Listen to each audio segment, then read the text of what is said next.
What's going on, everybody? Welcome back to the channel. The Apple Watch Ultra, a watch I did not expect to purchase, but had to after going for a swim with the regular Apple Watch and it completely frying out in the swimming pool. And the Apple Watch Ultra really emphasized the diving feature, and it's come in very handy. But for the average consumer, why would you ever purchase this product? For me, the biggest drawing point is actually the amazing battery and display, but the biggest caveat to me is that the software is still very much an Apple Watch with a few minor tweaks for the ultra endurance athlete. I want to really take a moment to appreciate the beautiful design that's gone into this watch. It looks absolutely stunning. My biggest concern, like most people, I think, was how heavy this watch looked, but it is made out of titanium and it's actually pretty freaking light. I noticed this the most when I was out on my runs.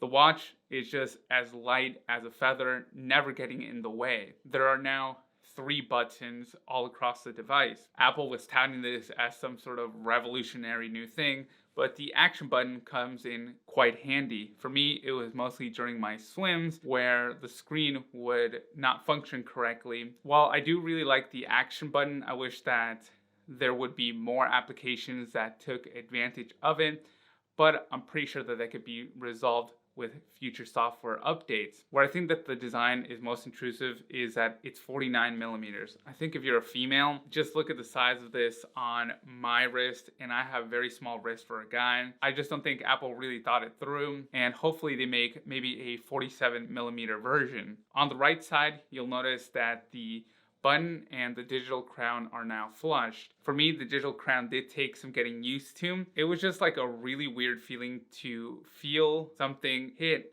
my thumb every time I would scroll. The digital crown felt a bit jammed whenever I used it. If this does happen to you while you're using the watch, make sure to check out my short, as I did resolve it by just running some warm water through the digital crown. What I do like a little bit more though is the button just feels a bit more tactile and clicky.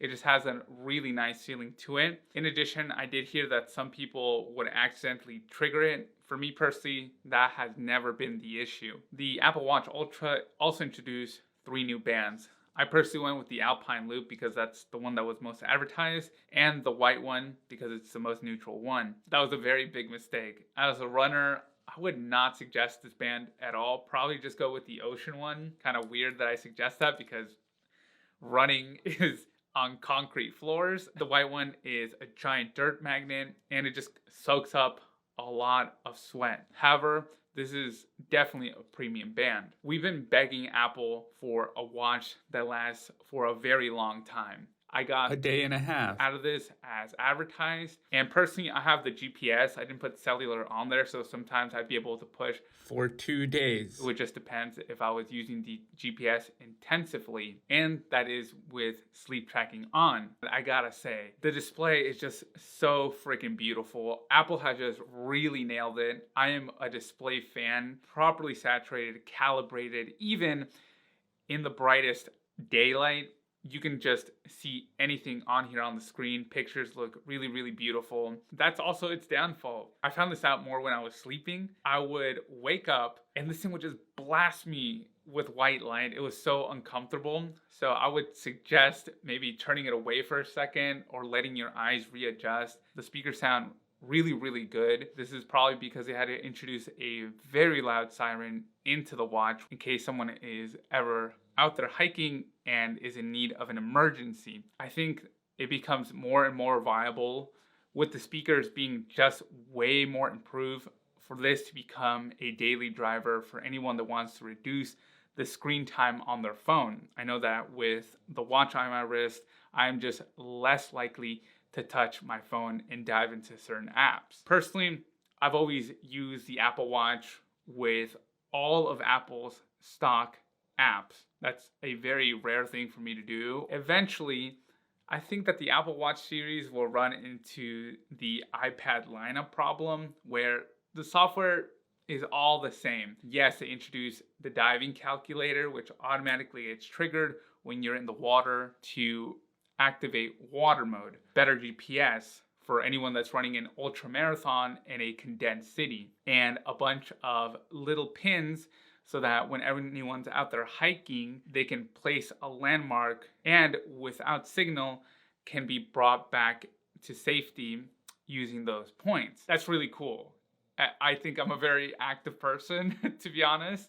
I love to swim and go out there and run and hike every once in a while, not to the nth extreme. You know, there's like 3 things. It's not a big reason. The software feels very Apple, very stocky, and that's not a bad thing. But it is double the price, right? This is an extremely expensive watch. And there's also the car crash detection, which is kind of insane that they put it in such a small chassis. In case you are ever in a car crash, the watch will notify emergency responders. Now, I hope it never has to be used, but it is a big reason for me to purchase this.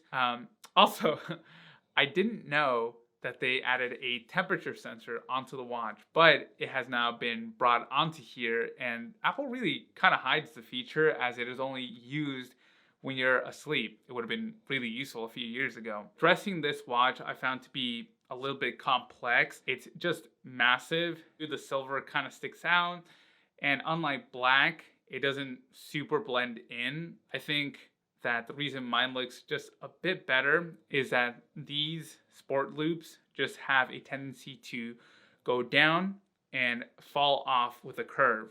Other than that, it's not very flushed. Silver is also, I find, a much more difficult color to match with like earthy tones in case you're ever dressing really, really nice. My overall conclusion is I'm going to keep the watch. I think it is really great that they added a day and a half battery life.